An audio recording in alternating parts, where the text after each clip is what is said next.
Look, we are building out a large coalition program from Latinos for Trump, Black Voices for Trump, the faith-based, all kinds of different coalitions. That's an important thing for us to do. We need to turn out those voters. I think the Republican Party is on a straight course to more victories, win back the House, grow the lead in the Senate, and have 4 more years of President Trump. That right there is a highly confident campaign manager with Martha last night. Trump campaign building momentum, his re-election operation raising $105 million in the second quarter. Let's bring in our headliner, Newt Gingrich, former Speaker of the House, Fox News contributor. He's got a brand new podcast. It's called Newt's World that you can get on Apple Podcasts or wherever you get your podcasts. Sir, welcome back here. Good morning. I know you were listening to Parscale last night. What did you sense about how confident he seemed to be with their operation and what they're trying to do? Oh, look, I've worked with Brad since the convention in 2016. He's that confident because he is building a machine, working very, very closely with Ronna McDonald over at the Republican National Committee. He's very close to the president. You have a president who spends time every day trying to make sure he wins, but deep down, I think President Trump's pretty confident that when it's over, he's going to be reelected.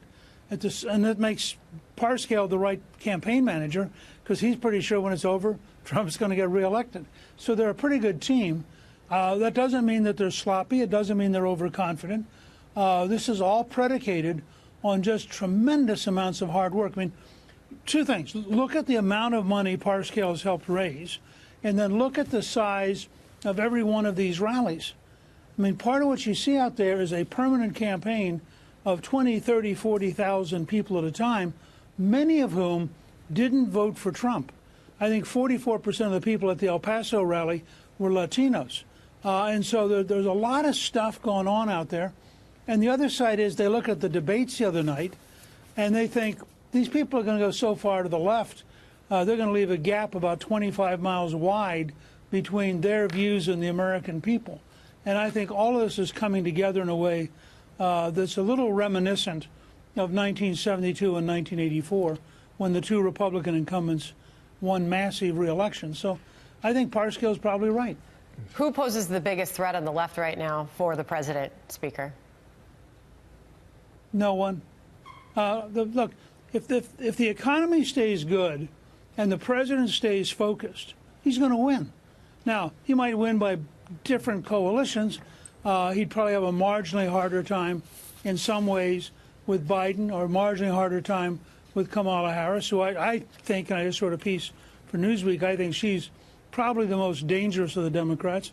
But I also think that a left-wing politician from California is a pretty long way from the center of the American political system. So what I see building, if you the other night when every single candidate raised their hand in favor of tax-paid health care for illegal immigrants, you can't get much further away from the American people than they're getting. So in my mind, we're going to have a nominee of the Democratic Party. It will be a very left-wing person, and they will have an almost impossible time defending their positions. Let's just look at some of the polling now, just so our viewers are up to date. RCP average, Biden by 12 on Sanders. Go to the ABC News poll that was released today, Biden by 11 on Sanders. Then you got a Quinnipiac poll from yesterday where Biden's only up 2 on Kamala Harris. So we'll see which way that goes. I know you've been following from afar what's happening on the southwestern border and the trip that some Democrats in the House made this week. Here is Rush Limbaugh's take on what he has heard from some of their reactions down there. Looks like she once again tried to pull off a hoax, screaming at federal officials, making wild claims about illegals being told to drink toilet water. Looks like a stunt. She has looked particularly ridiculous this past week. I think she's trying to create a situation to make herself look good, make the federal employees look bad. And somebody needs to call her on it. DOJ needs to call her on it. ICE, Border Patrol need to call her on it. So then the argument comes back to why you vote against the border funding from last week. And you look at some of the pictures now. I thought Kellyanne Conway. Go ahead. I thought Kellyanne captured that perfectly yesterday. You have with AOC somebody, and I've just wrote a newsletter for Fox News about this today. What has surprised me is that she is viciously dishonest. And by viciously, I mean she votes, there are 99 Democrats who vote against humanitarian aid.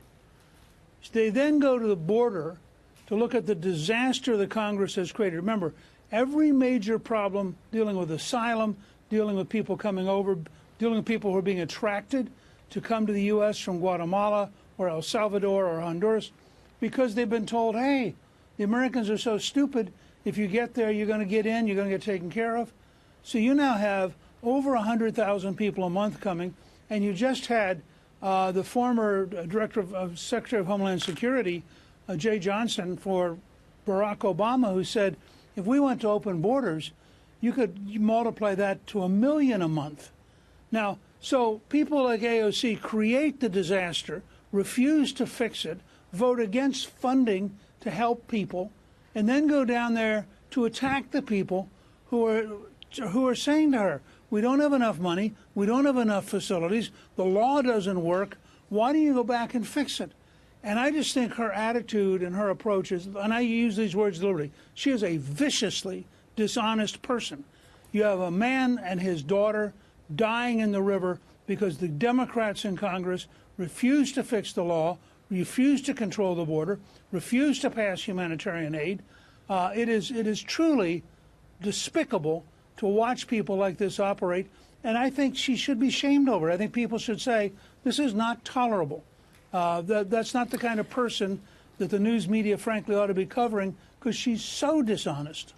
Wow. If we could, Speaker, end on the fact that we are up against a holiday tomorrow, the 4th of July, Independence Day. The president plans a big celebration in Washington.